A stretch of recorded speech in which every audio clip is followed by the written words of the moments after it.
ओम नमः शिवाय। हर हर महादेव।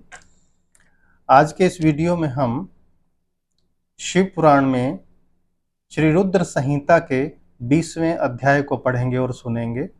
इससे पहले के अध्याय में हमने देखा कि कैसे कुबेर पद प्राप्ति का कुबेर को आशीर्वाद दिया था भगवान शंकर ने, और उन्होंने उनको वचन भी दिया था कि जहाँ पर उनकी अलकापुरी है उसके साथ ही वो कैलाश पर्वत पर निवास करेंगे।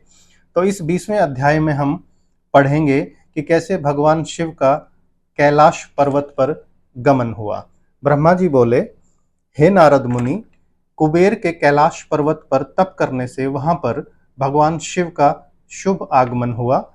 कुबेर को वर देने वाले विश्वेश्वर शिव जब निधिपति होने का वर देकर अंतर्ध्यान हो गए, यानी कुबेर को निधिपति होने का वर दिया और वहां से अंतर्ध्यान हो गए, तब उनके मन में विचार आया कि मैं अपने रुद्र रूप में, जिसका जन्म ब्रह्मा जी के ललाट से हुआ है और जो संहारक है, कैलाश पर्वत पर निवास करूं। शिव की इच्छा से कैलाश जाने के इच्छुक रुद्रदेव ने बड़े जोर जोर से अपना डमरू बजाना शुरू कर दिया। वह ध्वनि उत्साह बढ़ाने वाली थी। डमरू की ध्वनि तीनों लोकों में गूंज रही थी। उस ध्वनि में सुनने वालों को अपने पास आने का आग्रह था। यानी डमरू किस लिए बुलाया गया, यानी एक तरह से वो इनविटेशन था।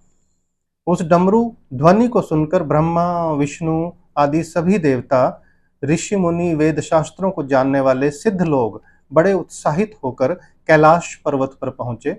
भगवान शिव के सारे पार्षद और गणपाल जहां भी मौजूद थे वे कैलाश पर्वत पर पहुंचे। भगवान शिव के सारे पार्षद और साथ ही असंख्य गणों सहित अपनी लाखों करोड़ों भयावनी भूत प्रेतों की सेना के साथ स्वयं शिव जी भी वहां पहुंचे। सभी गणपाल सहस्त्रों भुजाओं से युक्त थे। उनके मस्तक पर जटाएं थी। सभी चंद्रचूड़, नीलकंठ और त्रिलोचन थे।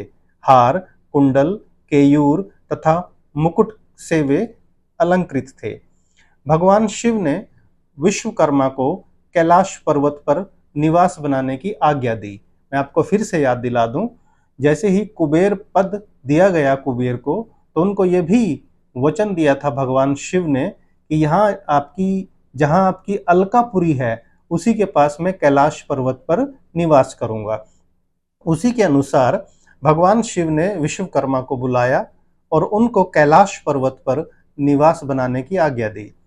अपने व अपने भक्तों के रहने के लिए योग्य आवास तैयार करने का आदेश दिया। विश्वकर्मा ने आज्ञा पाते ही अनेकों प्रकार के सुंदर निवास स्थान वहां बना दिए।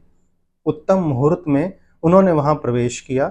इस मधुर बेला पर सभी देवताओं, ऋषि मुनियों और सिद्धों सहित ब्रह्मा और विष्णु जी ने शिवजी व उमा का अभिषेक किया।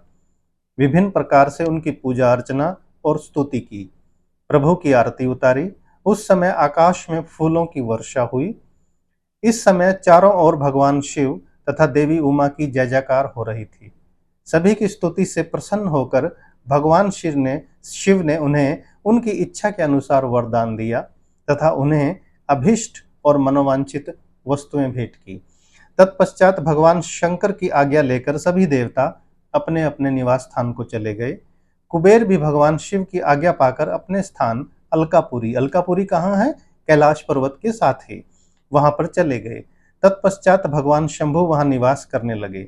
वे योग साधना में लीन होकर ध्यान में मगन रहते।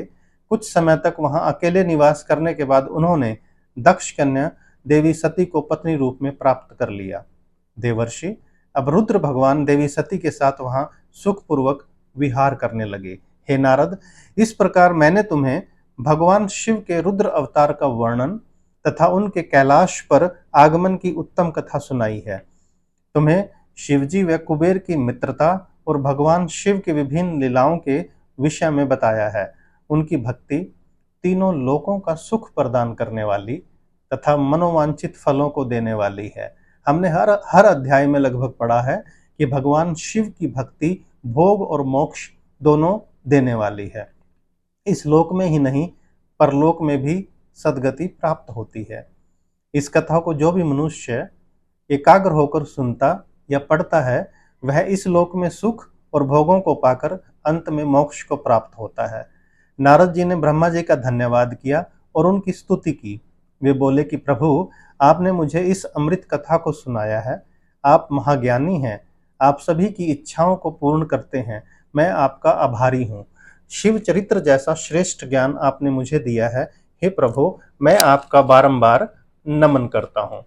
श्री रुद्र संहिता संपूर्ण। तो शिव पुराण की श्री रुद्र संहिता का ये 20वां और अंतिम अध्याय था। इसके बाद हम शिव पुराण की रुद्र संहिता का जो द्वितीय खंड है उसे शुरू करेंगे।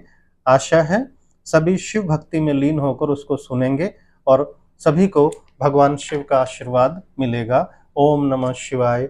हर हर महादेव।